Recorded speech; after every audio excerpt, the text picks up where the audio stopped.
Okay, it was good to be out here on a Monday night, and thought the energy was really good as we got going early in practice. Thought we started just a little bit slow, but you know, I didn't have to say a lot. I think they felt it and they picked it up, and it ended up being a really crisp, productive practice. You know, once again, I thought Brett looked really good.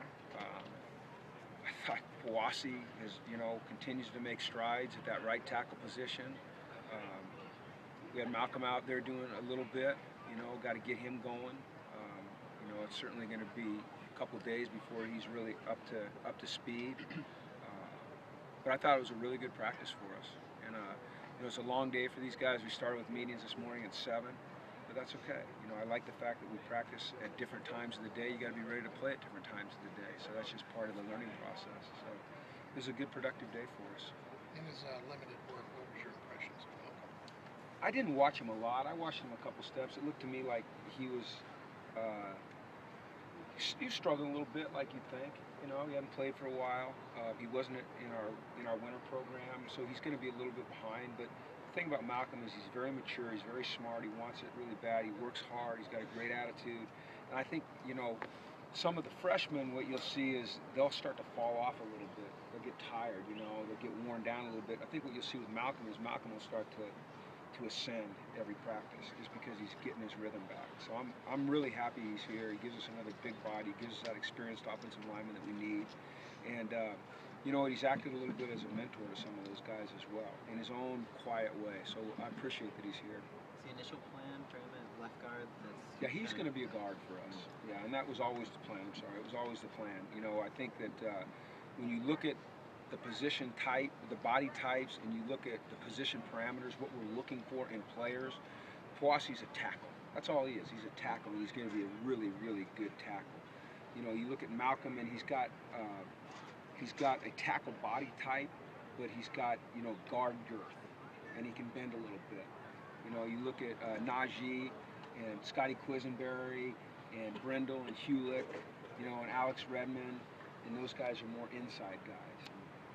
You look at the way Caleb's playing with his length, and he's an outside guy. So you're kind of looking for body types. You're looking for bend, in the waist, in the knees, even in the ankles. And so I think we're set up pretty well.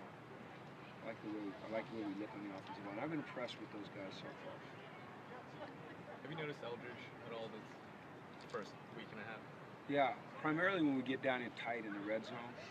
He's a big body for Brett to throw to. As a matter of fact, 2 days ago, Brett threw a ball out on this. We were on this field on the sideline to his left, and he looked covered. Eldridge looked covered. Brett just threw it over the DB's head, and Eldridge went up and caught it. He came back and said, "It's a nice big target for me." Because I just throw it up there, and he goes and gets it. And then you saw it in the red zone some. He uses his body well. He just got enough little push off in there to create a little separation, and every day he's going to get better and better. If you think about Eldridge, last spring he was limited. He was fairly limited during the fall, and then during the season he was always on the scout team. So he was never running our plays with our quarterbacks. He was always, playing the role of our opponent's receivers. So I think you're just going to see him get better and better. He works at it. You see him take on Miles in the first. So it was funny, and it was great. It kind of shows you the mindset of Eldridge. This morning's meeting, we said, hey, we're going to do our Pride Alley deal, our Oklahoma drill. And I said, who wants to go first? And Eldridge. I said, all right, call it out. Who do you want? He said, I want Miles. I told him before practice, I'm going to get life flight over here. have him ready. But he did well. I like his attitude. He's tough. He's aggressive. He likes to compete. Zach was an outside linebacker today. Yeah, we moved him around a little. We're going to do some experimenting there and try to find the right person to play opposite Miles. And Zach got length.